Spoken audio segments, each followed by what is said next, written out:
Mais on commence donc avec vous, Sandrine Rousseau. Les discussions traînent pour vous accorder sur un nom pour Matignon au sein du nouveau Front populaire et certains ne cachent même plus leur impatience, dont vous l'avez exprimé très clairement ce matin sur l'antenne de RMC. Est-ce que votre message a été entendu? Est-ce que ça avance ce soir? Où en est-on?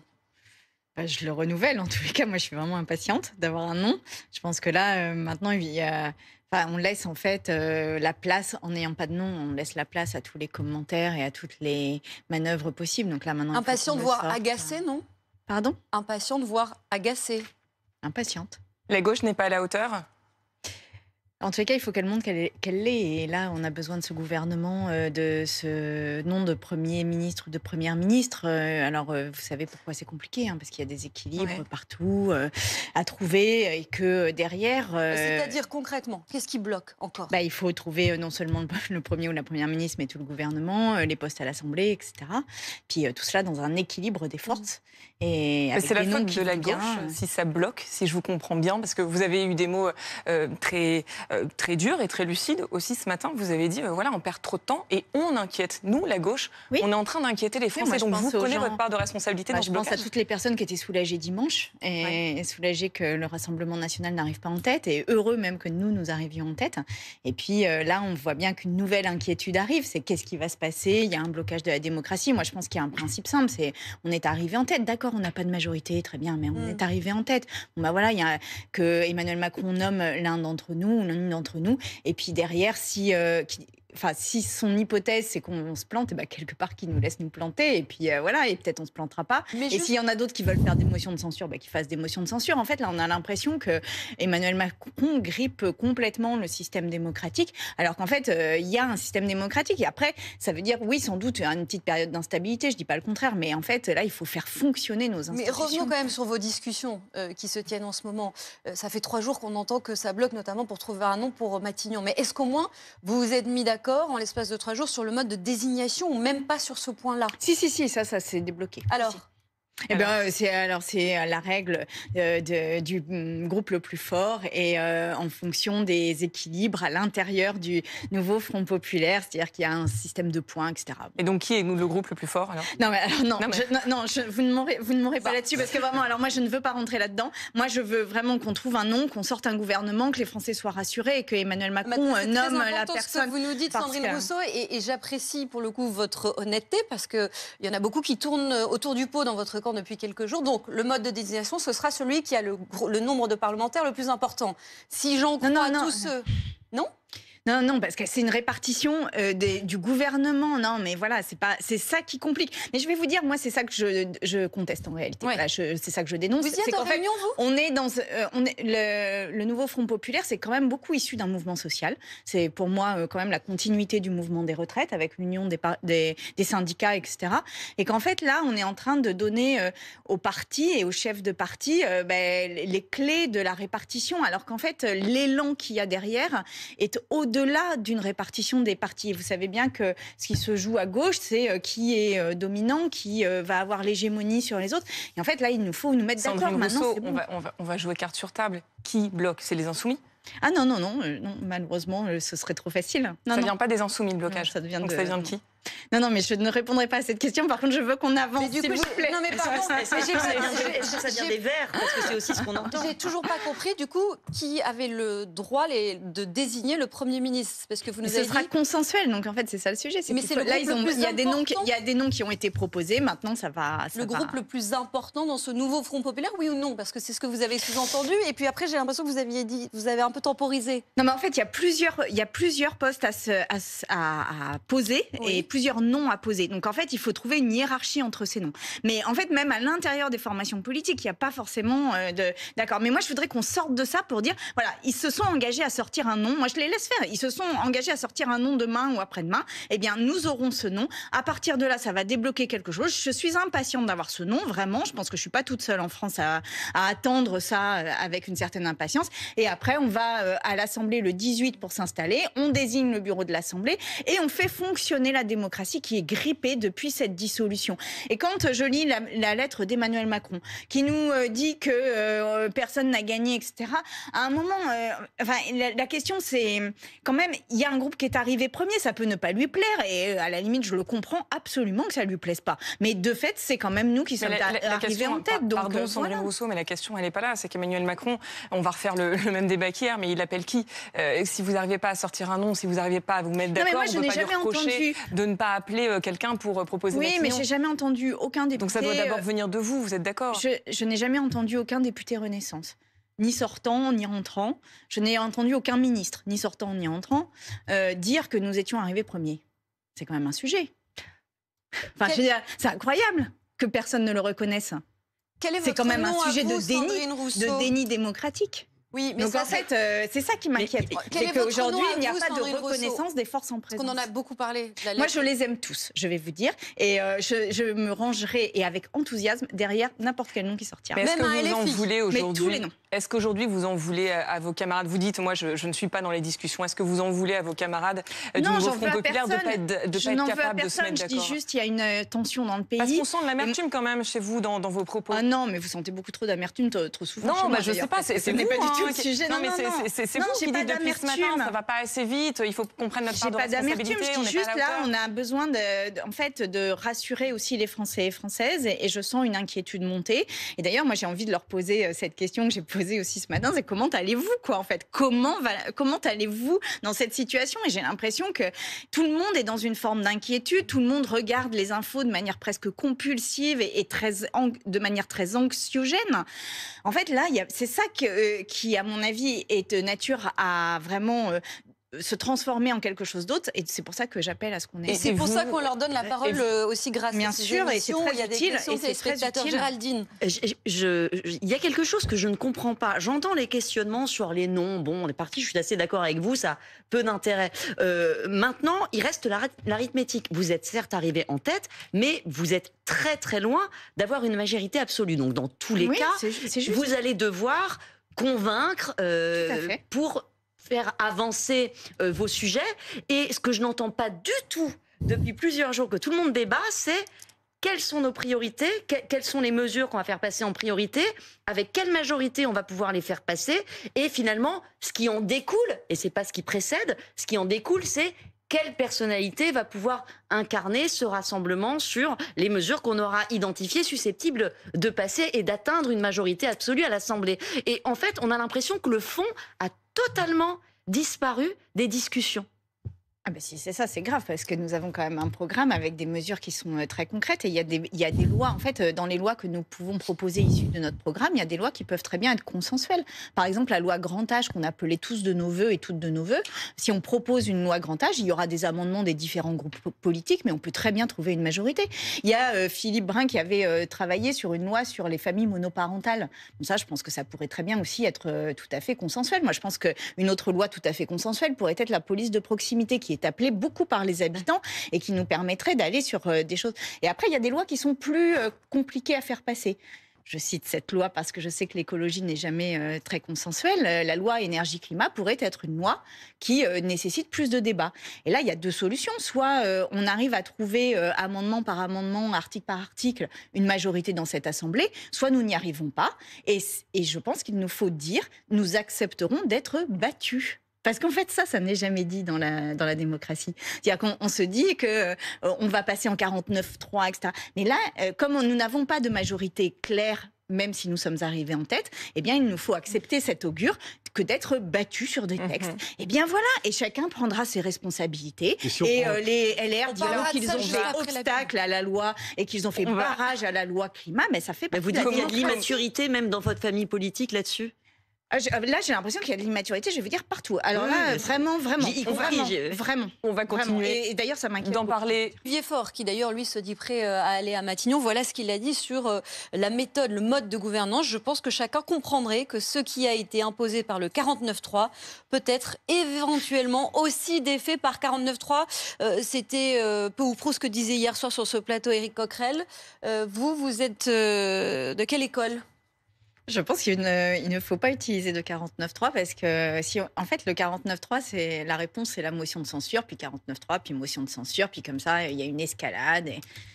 Moi, je pense qu'il faut trouver une autre manière de gouverner. Les Français nous ont donné un mandat qui est un mandat où en fait, ça nous oblige à travailler autrement. Peut-être que c'est ça, en fait, le message principal que nous a envoyé. Et du coup, en n'utilisant pas les 49.3 et en acceptant, encore une fois, que des fois on gagne, des fois on perd, et que chacun prenne ses responsabilités. Mais comment vous allez faire pour gouverner? Parce qu'il y a une logique... Je partage. Pardon, Sandrine Rousseau, mais il y a un principe de réalité, il y a une logique mathématique. Les députés Renaissance et les députés LR ont dit, s'il y a un insoumis à l'Assemblée nationale, motion de censure, le gouvernement tombe. Donc comment vous allez gouverner avec une majorité? Mais comment vous allez faire? Mais non, mais je veux dire, ils prendront leurs responsabilités vis-à-vis des Français et Françaises.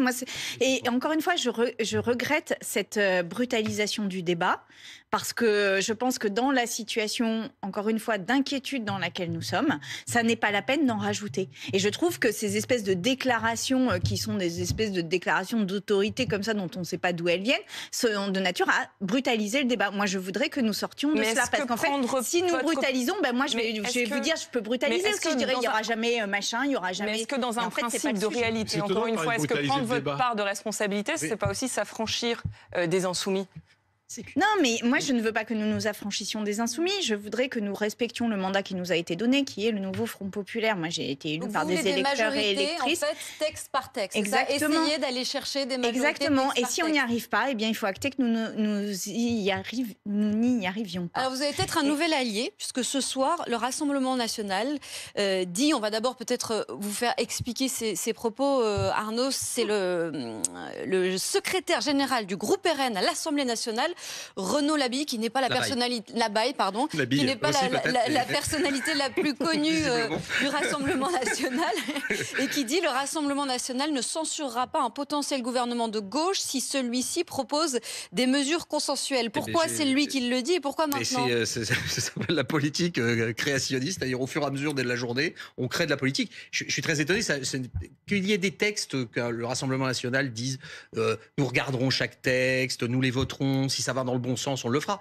Là, on parle d'un gouvernement et on parle de la possibilité d'une censure d'un gouvernement qui est dans l'imaginaire, en tout cas des gens qui ont voté pour le Rassemblement national, exactement l'inverse de tout ce qu'ils pensent, de tout ce qu'ils croient. Et je ne vois pas, en plus, cette décision hyper politique, qui normalement devrait être la décision au moins de Marine Le Pen, présidente du groupe, voire des vice-présidents de l'Assemblée nationale, Monsieur Chenu et Madame Diaz, je sais plus si c'est Edwige Diaz, exactement. Vous pouvez vous moquer de moi. Et non, je savais que c'était Diaz, mais c'est le prénom qui me manquait. Ou sinon, en tout cas, est-ce que Bardella et le bureau politique du parti ont été au courant? Quoi, ça veut dire qu'il ne faut pas prendre au pied de la lettre cette déclaration? Une position hyper politique. C'est pas grave, mais je pense que c'est une décision hyper politique qui engage non seulement le parti, qui engage l'ensemble des députés. Je pense qu'il y en a certains qui vont être très étonnés de cette déclaration, même s'ils sont très disciplinés, mais surtout pour le parti. C'est un message très curieux envoyé à des électeurs. Même pas une semaine après le résultat des élections. Et avant même la formation du gouvernement. Tout soutien à prendre, non? Non, je ne prends pas. Non, en fait, ils font ce qu'ils veulent. C'est-à-dire qu'ils prennent leurs responsabilités dans l'Assemblée. Et moi, j'ai pas à dire si c'est bien, si c'est pas bien. C'est eux qui choisissent en fonction et en responsabilité politique. S'ils décident ça, ils décident ça. S'ils décident autre chose, ils décident autre chose. C'est précisément ça la démocratie. Moi, j'ai comme le sentiment qu'on a oublié ce que c'était. Et peut-être que, et pardon de le reposer comme ça, mais peut-être qu'Emmanuel Macron nous a aidé quand même aussi à oublier ce que c'était la démocratie.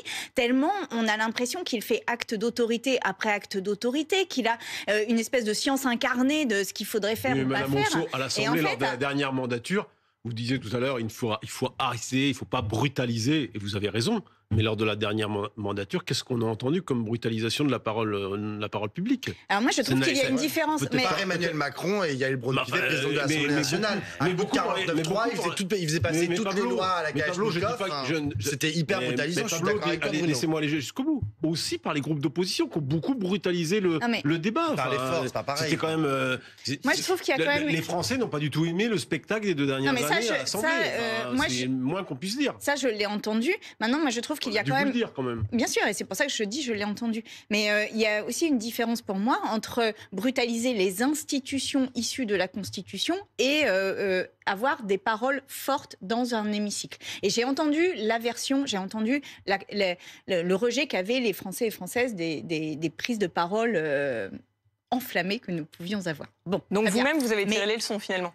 En tout cas, je l'ai entendu et je le dis, je vous ai entendu là-dessus. Mais par contre, je trouve que brutaliser nos institutions, brutaliser la Constitution, c'est autre chose, c'est un autre niveau de brutalisation. Et j'ai l'impression que nous sommes dans un moment de grand confusionnisme sur beaucoup de choses. Des institutions. Par exemple, quand on a eu la retraite qui était par alors c'est un peu technique, mais par un PLFSS rectificatif, c'est-à-dire par un texte qui rectifiait le budget de la sécurité sociale.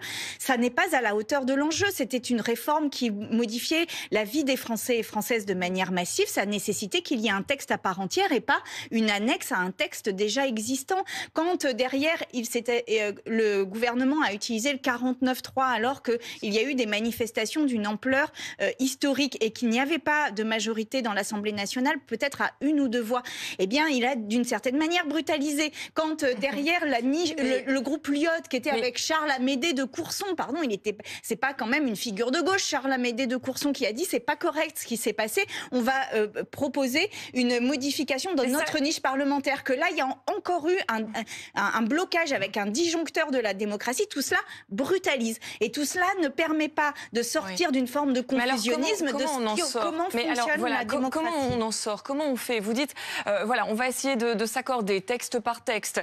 On va essayer, et puis si on n'y arrive pas, on n'y arrive pas. Est-ce que vous êtes prêt au sein du nouveau Front populaire à faire des concessions sur votre programme ? Il y a une tribune aujourd'hui qui a été signée dans Le Monde par 70 intellectuels, responsables associatifs, anciens élus de gauche, et notamment José Bové, Cyril Dion, Noël Mamère, Aurélie Filippetti, Marisol Touraine et j'en passe. Et ce que dit cette tribune, le nouveau Front populaire doit sans tarder tendre la main aux autres acteurs du Front républicain pour discuter d'un programme d'urgence républicaine. Le programme présenté aux législatives ne doit pas être le programme du point d'arrivée. Et cette tribune, ces signataires vous disent ne faites pas ce qu'Emmanuel Macron a fait en 2017, en 2022. Il a oublié qu'il avait été élu par les voix de gauche. Vous lui avez reproché. Vous avez été élu par des voix de droite, par des voix centristes, par des voix du Front républicain. Est-ce que vous êtes prête à faire des concessions sur votre programme ? Mais c'est ce que je vous dis. Je ne suis pas prête à faire des concessions en amont. Par contre, je suis prête à discuter à l'Assemblée nationale. Si, par exemple, on fait une réforme de l'hôpital et qu'il y a une discussion sur l'augmentation des salaires des personnels soignants, ce qui est une urgence à mon sens. Si il y a des groupes politiques qui estiment que ça dépense trop d'argent public et que ça n'est pas possible, et s'il y a une majorité dans cet hémicycle pour dire que ça n'est pas possible, eh bien, la majorité s'exprimera. Je le regretterai parce que je pense que c'est une urgence. Mais à la fin, en fait, c'est cela que n'a pas fait Emmanuel Macron, c'est qu'il n'a pas entendu... Moi, j'ai été chef de file sur beaucoup de textes, enfin sur plusieurs textes en tous les cas, pendant toutes les 2 ans de cette mandature. Je n'ai jamais eu un coup de fil d'un ministre, jamais, ou d'un cabinet de ministre, jamais, pour dire, qu'est-ce qui est important pour vous dans ce texte, comment on pourrait travailler amendement par amendement. Elisabeth Borne avait reçu les groupes, quand jamais. Même. Elisabeth Borne recevait les présidents. Elisabeth Borne a reçu les chefs de parti, et je rappelle que pendant la réforme des retraites, pour revenir à ça, un des sujets, c'est que justement les syndicats n'ont jamais été reçus chez la Première ministre. Et ça aussi, c'est une brutalisation de notre fonctionnement démocratique. Ils n'ont pas été beaucoup reçus, mais ils ont été reçus. Non, après, a posteriori. Madame Rousseau, depuis tout à l'heure, vous parlez de brutalisation, et je peux comprendre, en effet, les dernières années de la précédente mandature ont été extrêmement dures. Il y a eu un nombre de 43 invraisemblable. Et puis aussi l'utilisation de petits gadgets au sein de l'Assemblée nationale pour exactement, pour couper le nombre d'amendements, pour limiter le temps de parole, pour limiter le temps réglementaire, de mettre toujours en procédure d'urgence et non pas en procédure normale. Ok, ça j'ai compris. Pourtant, depuis 2 jours, on voit beaucoup d'articles avec des off qui expliquent que la France insoumise et d'autres mouvements liés au nouveau Front populaire feront tout pour empêcher, par exemple, le Rassemblement national d'avoir des postes à l'Assemblée nationale. Alors ça, pour moi, c'est respecter le mandat que nous avons, qui a été de faire un désistement républicain et d'avoir la sortie des urnes qui nous met en premier en lien avec ce désistement républicain, de sorte qu'on ne peut pas faire le désistement républicain le dimanche des élections et puis arrêter dès le lendemain. Donc pour moi, ça fait partie du mandat que nous avons. Donc pas de poste dans commission, pas de vice-présidence de l'Assemblée nationale. En tous les cas, nous les écologistes, nous avons pris cette décision. Mais pour autant, voilà, si Parce qu'il faut expliquer à ceux qui nous regardent que ce front républicain, il peut se reproduire au moment de désigner... Des réunions du bureau de l'Assemblée nationale. Alors moi j'ai quand même, en fait, c'est quand même, vous êtes en train de nous expliquer que votre mandat s'étend au fait que après l'élection, vous ferez blocage aux personnes élues par quand même un peu plus de 10 millions de Français. Non, et ça va être dur à porter ça aussi. Non, je n'ai pas dit ça. J'ai au contraire dit le contraire. J'ai dit qu'il y aurait des débats dans l'Assemblée nationale et que nous travaillerons sur les majorités à l'intérieur de l'Assemblée nationale. C'est juste pour les postes de direction. Après, sur les postes de direction, parce que je pense que ça institutionnalise le Rassemblement national. Je pense que ça a fait partie de la montée du Rassemblement national qui a eu lieu entre les deux élections. Et là, nous avons acté toutes les forces démocratiques et de l'arc républicain que nous désistions pour que le Rassemblement national n'arrive pas premier. Je pense qu'il faut continuer cette dynamique sur les postes. C'est quand même subtil, pardon, comme raisonnement. Oui, je suis d'accord. C'est-à-dire qu'on prend les voix du RN sur des textes parce qu'on considère... pardon, mais ça revient à cela. Non, on les laisse voter pour certains de nos textes et de nos mesures, mais par contre, on ne leur donne pas des postes à responsabilité. Non, je dis, ils font ce qu'ils veulent sur les votes. Et voilà, si nous perdons, c'est la démocratie. Je n'irai jamais, moi, chercher une voix de ce côté-là. Mais voilà, l'Assemblée a cette configuration-là. Et je comprends que ce soit compliqué. Et vraiment, là-dessus, je l'entends et je comprends que la situation ne soit pas simple, mais je vous dis aussi, c'est l'issue de votre volonté des Français et Françaises qui s'est exprimée de cette manière. Vous parlez de la volonté, des Français et des Françaises. La plupart des députés ont été élus. La plupart des députés hors Rassemblement national ont été élus avec soit des voix de droite, pour certains députés de gauche, soit des voix de gauche pour certains députés macronistes. Alors justement, Bruno, je vais prolonger votre question avec une question avec la question d'un téléspectateur, parce que vous savez que cette émission, c'est aussi la vôtre et vous pouvez poser des questions via le QR code qui s'affiche régulièrement sur votre écran. Et on a Yann, justement, qui vous interpelle, Sandrine Rousseau, et qui dit: comment peut-on parler de victoire du nouveau Front populaire quand la majorité des électeurs a voté contre un parti et non pour un parti? Ça, c'est une question qu'on me pose souvent et du coup, je vous réponds en vous disant que dans toutes les circonscriptions, il y avait un député du Rassemblement national, un candidat du Rassemblement national qui était présent. De sorte que s'il y avait une majorité de Français pour voter pour ce député, il y aurait eu une majorité de Rassemblement national à l'Assemblée. Donc, la volonté des Français et Françaises a été qu'il n'y ait pas cette majorité au Rassemblement national. Voilà. Donc ça, il faut l'entendre. C'est la situation de la France actuellement. Oui, le Rassemblement national a une dynamique. Le nouveau Front populaire propose un programme qui entend, qui prétend, qui espère pouvoir s'attacher aux racines de ce problème avec des services publics, avec une meilleure rémunération des personnes les plus vulnérables, avec une protection des personnes qui sont isolées, etc. Voilà, peut-être que ça ne marchera pas, je n'en sais rien. Alors, honnêtement, c'est l'analyse que nous posons et les propositions que nous faisons. Laissez-nous essayer. Ça, c'est votre réponse à Yann. Alors Stéphane, lui, c'est pas vraiment une question, il vous interpelle et il dit: le nouveau Front populaire n'existe déjà plus, soyez honnête. Chaque parti souhaite voir son candidat à Matignon, ça n'est pas une question de coalition, c'est juste devenu un choix personnel. Non, le nouveau Front populaire continue à exister. Et oui, évidemment, les tensions sont toujours sur les noms de personnes. Ça, je peux à la fois le regretter et le constater, évidemment. Mais pour autant, le nouveau Front populaire continue d'exister. Et nous sommes unis dans les combats que nous allons mener. Mais vous, par exemple, pourquoi vous ne dites pas, pour moi, c'est Marine Tondelier? Parce que pour le coup, il y a un seul truc qu'on peut accorder, une seule chose qu'on peut accorder à ceux qui sont venus sur ce plateau, c'est qu'ils se mouillent, ils donnent des noms. Les socialistes donnent Olivier Faure. LFI en général, c'est plutôt Jean-Luc Mélenchon ou Clémence Guettet. Pourquoi vous ne vous prononcez pas? Je ne comprends pas. Je peux vous dire, pour moi, c'est Marine Tondelier. Mais en fait, si je dis ça, après, le PS, il va dire, pour moi, c'est Olivier Faure. Et le LFI, il va dire, pour moi, c'est... ça fait pas avancer les choses. Ça avance pas. Non, mais vous pourriez préférer Olivier Faure et considérer qu'il est plus apte à aller à Matignon. Mais donc, moi, je dis, là, il y a des négociations. Je fais confiance aux négociateurs et aux négociatrices qui sont dans ces négociations. Voilà. Oui, moi, je voudrais juste ajouter quelque chose pour répondre à cette interpellation. Oui. C'est que la politique telle qu'on la pratique ou telle qu'on la voit se pratiquer depuis plusieurs années, et tout particulièrement à gauche, elle se résout autour d'un concept qui est le concept de conflit. C'est-à-dire qu'il y a des conflits, il y a des rapports de force, et puis c'est celui qui gagne le rapport de force, finalement, qui arrive à l'emporter. C'était le cas à gauche. Jean-Luc Mélenchon, il a remporté le bras de fer aux élections présidentielles de 2022. Derrière, c'est lui qui a posé les bases de l'accord de la NUPES. C'est lui qui avait, avec sa formation politique, qui avait le plus de députés, etc.